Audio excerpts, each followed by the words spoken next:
வணக்கம். இலங்கை செய்திகளுடன் நான் நிரோஷன். விரிவான செய்திகளுக்கு முன் தலைப்புச் செய்திகள்.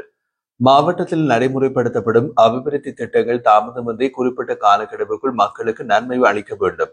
ஜனாதிபதி வலியுறுத்தல். மக்கள் உயிர் வாழ்வதற்கான உரிமையை உறுதிப்படுத்துவது அரசாங்கத்தின் அடிப்படை பொறுப்பாகும் என்று எதிர்க்கட்சித் தலைவர் தெரிவிப்பு. முன்னாள் ஜனாதிபதி ரணில் விக்ரமசிங்கே மீண்டும் பாராளுமன்றம் செல்லக்கூடிய சூழலை தேசிய மக்கள் சக்தி உருவாக்கியுள்ளதாக பாராளுமன்ற உறுப்பினர் சமிந்த விஜயஸ்ரீ சுட்டிக்காட்டு. கேஎல் பத்ர பத்மே உள்ளிட்ட குற்றக்குழு உறுப்பினர்கள் மற்றும் நாட்டில் நடைபெற்று வரும் குற்ற செயல்கள் தொடர்பாக அரசாங்கம் அடுத்த வாரம் நாடாளுமன்றத்தில் விசேட அறிக்கை. பாதாள உலக குழுவினரை பற்றி நாமல் ராஜபக்ச வெளியிட்ட கருத்துக்கள் அவரது குடும்பத்திற்கு ஆபத்தாக மாறியுள்ளதாக வெளியாகியுள்ள தகவல்கள். தொடர்வது விரிவான செய்திகள். மாவட்ட மட்டத்தில் நடைமுறைப்படுத்தப்படும் அபிவிருத்தி திட்டங்கள் தாமதமின்றி குறிப்பிட்ட காலக்கெடுவுக்குள் மக்களுக்கு நன்மை அளிக்க வேண்டும் என்று ஜனாதிபதி அனுரகுமார திசாநாயக்க வலியுறுத்தியுள்ளார். மொனராகலை மாவட்ட செயலகத்தில் சனிக்கிழமை நடைபெற்றிருந்த விசேட ஒருங்கிணைப்பு குழு கூட்டத்தில் உரையாற்றிய அவர், கடந்த காலங்களில் அபிவிருத்தி திட்டங்கள் தாமதமானாலும் செலவுகள் அதிகரித்ததாலும் நாடு நன்மைகளை இழந்துவிட்டதாக சுட்டிக்காட்டினார்.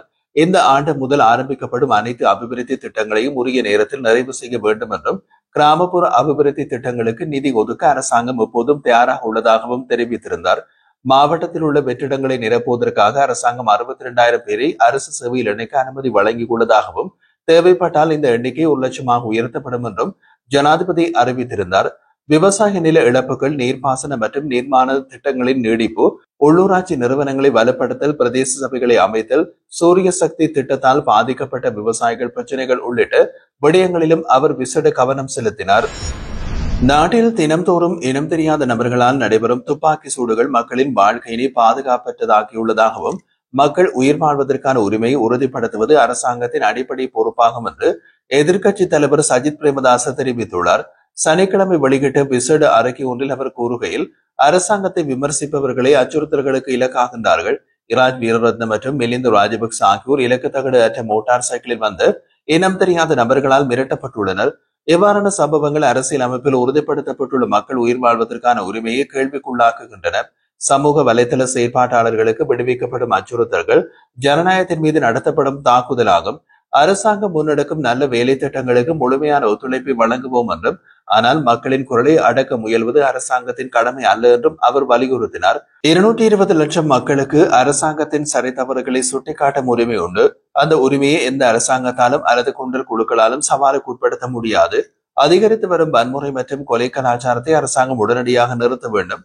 அதற்கான பொறுப்பை ஏற்றுக்கொள்ள வேண்டும் என்று எதிர்க்கட்சித் தலைவர் சஜித் பிரேமதாச குறிப்பிட்டார். பண்டாரவளை பிரதேசத்தில் சனிக்கிழமை இடம்பெற்ற ஊடகவியலாளர் மாநாட்டில் உரையாற்றிய ஐக்கிய மக்கள் சக்தியின் பாராளுமன்ற உறுப்பினர் சமிந்த விஜயஸ்ரீ, முன்னாள் ஜனாதிபதி ரணில் விக்ரமசிங்கே மீண்டும் பாராளுமன்றம் செல்லக்கூடிய சூழலை உருவாக்கியதோடு அவரை சுற்றி பலமான சக்திகள் உருவாக்கக்கூடிய நிலைமையினை தேசிய மக்கள் சக்தி அரசாங்கமே ஏற்படுத்தி கொடுத்துள்ளது என்றார். தலைமைத்துவ போட்டிக்கு அப்பால் சஜித் பிரேமதாச ரணில் விக்ரமசிங்கே தரப்புகள் இணைந்தால் மட்டுமே நாட்டை கட்டியெழுப்ப இயலும் என்றும் அவர் வலியுறுத்தியிருந்தார். அவர் மேலும் குறிப்பிடுகையில், சமூக வெற்றிகளை நாட்டுக்கான வெற்றியாக மாற்ற வேண்டும். ஐக்கிய மக்கள் சக்தி உருவாக்கப்பட்டதற்கான நோக்கத்தை மக்கள் கவனித்து வருகின்றனர். ஐக்கிய தேசிய கட்சியின் மீது முன்வைக்கப்பட்ட குற்றச்சாட்டுகளும், குறிப்பாக மத்திய வங்கி பிணைமுறை மோசடி விவகாரமும் இன்னும் நீக்கப்படவில்லை. ராஜபக்ச குடும்பத்திற்கு எதிராக முன்வைக்கப்பட்ட ஊழல் குற்றச்சாட்டுகள் தொடர்பாகவும் மக்களுக்கு அநீதி இழைக்கப்பட்டுள்ளது. அவர் மேலும் கூறுகையில், ரணில் பாராளுமன்றம் செல்லும் எண்ணம் வெளிப்படுத்தப்படவில்லை என்றாலும் அவர் விரும்பினால் அதற்கான சூழலை உருவாக்கும் திறன் அவருக்குண்டு. ஜேவிபி குற்றம் சுமத்திய ஊழல் விவகாரங்களில் இதுவரை எந்த சட்ட நடவடிக்கையும் எடுக்கப்படவில்லை என்றும், தேர்தலுக்கு முன்னர் அனுரகுமார திசாநாயக்கவிடம் இருந்த கோப்புகள் இன்று காணவில்லை என்றும் அவர் சுட்டிக்காட்டினார். மக்களால் நிராகரிக்கப்பட்ட தலைவரை மீண்டும் தேடும் நிலைமை அரசாங்கத்தின் செயற்பாடுகளை உருவாக்கியுள்ளதாக அவர் தெரிவித்திருந்தார். நாட்டை கட்டியெழுப்பும் முயலுமே சஜித் ரணில் தரப்புகள் இணைந்தால் மட்டுமே சாத்தியம் எனவும், அதற்கு முன் ஐக்கிய மக்கள் சக்தியில் மறுசீரமைப்புகள் அவசியம் என்றும் வலியுறுத்தினார்.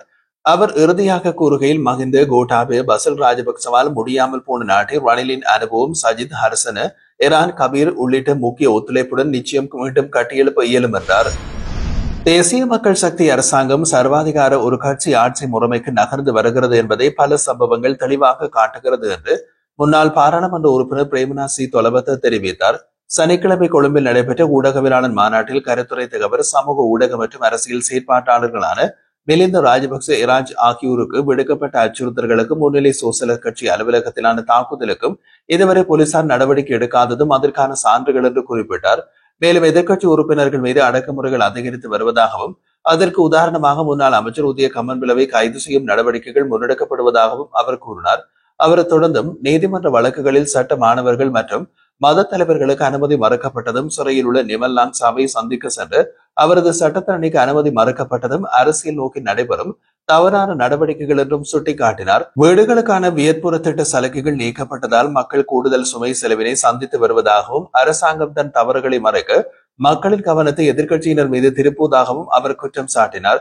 அதேவேளை 33 அரசு நிறுவனங்கள் மூடப்படுகின்றன என்ற தகவலை மறைப்பதற்காகவே இத்தகைய பிரச்சனைகள் உருவாக்கப்படுகின்றன என்றும், பொருளாதார வளர்ச்சி விகிதம் அவர்களின் ஆட்சியில் 5.3% இருந்த நிலையில் இன்று 4.8% குறைவடைந்துள்ளதாகவும் தொலபத்த தெரிவித்திருந்தார்.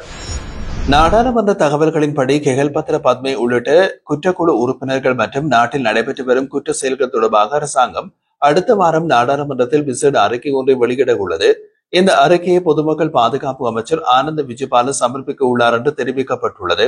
அதே நேரம் ஐக்கிய மக்கள் சக்தி உட்பட எதிர்க்கட்சிகள் குற்றக்குழு நடவடிக்கைகள் மற்றும் நாடு முழுவதும் இடையிடையே நடைபெறும் துப்பாக்கி சூடு சம்பவங்கள் குறித்து அடுத்த வாரம் நாடாளுமன்றத்தில் கேள்விகளை எழுப்புவதற்கு தீர்மானித்துள்ளன. நாடு முழுவதும் இடம்பெறும் இத்தகைய துப்பாக்கி சூடு சம்பவங்கள் தேசிய பாதுகாப்புக்கு மிக பெரும் அச்சுறுத்தலாக மாறியுள்ளதாக ஐக்கிய மக்கள் சக்தியின் நாடாளுமன்ற உறுப்பினர் முஜிபுர் ரஹ்மான் கடுமையாக சுட்டிக்காட்டியுள்ளார். இதேவேளை இலங்கையை சேர்ந்த பாதாள உலக குழு தலைவரான மிதிகம சூட்டி என அழைக்கப்படும் பிரபாத் மதுஷங்க ஓமானில் வைத்து கைது செய்யப்பட்டுள்ளார். தென்னிலங்கையில் செயற்படுகின்ற பாதாள உலக குழுவின் தலைவர் எனவும் சர்வதேச போதைப்பொருள் கடத்தல் வலையமைப்பின் உறுப்பினர் என்றும் தெரிவிக்கப்படுகின்றது. அத்துடன் அவர் தற்போது போலீஸ் தடுப்பு காவலில் வைக்கப்பட்டுள்ள அறக்கட்டாவுடன் நெருங்கிய தொடர்புகளை கொண்டிருந்ததாகவும் சந்தேகம் வெளியிடப்பட்டுள்ளது. முதலில் துபாய்க்கு தப்பிச் சென்று பின்னர் அங்கிருந்து ஓமானில் உள்ள சொகுசு விடுதியில் தங்கியிருந்த மதுஷங்கவை ஓமான் போலீசார் கைது செய்துள்ளனர். பாதாள உலக குழுவினரை பற்றிய நாடாளுமன்ற உறுப்பினர் நாமல் ராஜபக்ச வெளியிட்ட கருத்துக்கள் அவரின் குடும்பத்திற்கு ஆபத்தாக மாறியுள்ளதாக தகவல்கள் வெளியாகி உள்ளது. அண்மையில் கைது செய்யப்பட்ட பாதாள உலக தலைவர் கெகல்பத்ர பத்மே தொடர்பாக நாமல் கருத்து வெளியிட்டிருந்தார்.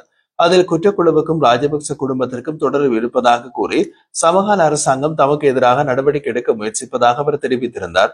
இந்த நிலையில் கெகல்பத்ர பத்மே மற்றும் பிற பாதாள உலக நபர்களுடன் ஏதேனும் தொடர்பு இருந்தால் அதை பற்றி நாமல் ராஜபக்சவின் மனச்சாட்சி நன்கு அறிவதாக பொது பாதுகாப்பு மற்றும் நாடாளுமன்ற விவகார அமைச்சர் ஆனந்த விஜயபால தெரிவித்தார்.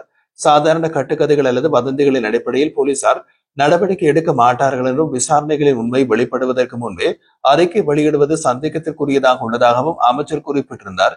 இதேவேளை கெகல்பத்ர பத்மே மற்றும் குடு சலிந்து உள்ளிட்ட 5 பாதாள உலக நபர்களுடன் ஆரம்பகால தொடர்புகளை கொண்டிருந்ததாக கூறப்படும் 8 முன்னாள் அமைச்சர்கள் மற்றும் நாடாளுமன்ற உறுப்பினர்கள் மற்றும் பல கலைஞர்கள் தொடர்பாக விசாரணைகள் ஆரம்பிக்கப்பட்டுள்ளது. இது தொடர்பாக தொலைபேசி பதிவுகளை பகுப்பாய்வு செய்து விசாரணைகள் நடைபெற்று வருவதாக காவல்துறை வட்டாரங்கள் தெரிவிக்கின்றன. அத்துடன் இந்த பாதாள உலக நபர்களுடன் தொடர்புகளை கொண்டிருந்ததாக கூறப்படும் அரசு அதிகாரிகள் குழுவினையும் புலனாய்வாளர்கள் உன்னிப்பாக கண்காணித்து வருவதாகவும் தெரிய வருகின்றது. இந்த நிலையில் இந்த பாதாள உலக நபர்களுக்கும் பல அரசியல்வாதிகளுக்கும் இடையிலான பல ஆரம்ப கால தொடர்புகள் குறித்து தகவல்கள் வெளியாகியுள்ளதாகவும் பொது பாதுகாப்பு அமைச்சர் ஆனந்த் விஜயபால குறிப்பிட்டுள்ளார். மேலும் 5 முக்கிய பாதாள உலக நபர்கள் கைது செய்யப்பட்ட பின்னர் மற்ற 5 முக்கிய பாதாள உலக தலைவர்களும் அவர்களுடன் தொடர்பு கொண்டிருந்த கிட்டத்தட்ட 50 கூட்டாளிகளும் தங்கள் கிராமங்களை விட்டு வெளியேறிவிட்டதாக உயர் காவல்துறை வட்டாரங்களிலிருந்து அறியப்படுகின்றது. இந்த 5 பாதாள உலக நபர்களுடன் நெருங்கி தொடர்பு வைத்திருந்ததாக கூறப்படும் மேலும் 3 பாதாள உலக தலைவர்கள் வேறு நாடுகளுக்கு தப்பிச் சென்றுள்ளதாகவும் கூறப்படுகின்றது. அதன்படி இவ்வாறு தப்பிச் சென்ற பாதாள உலக நபர்கள் குறித்து போலீசார் விசாரணைகளை தொடங்கியுள்ளனர்.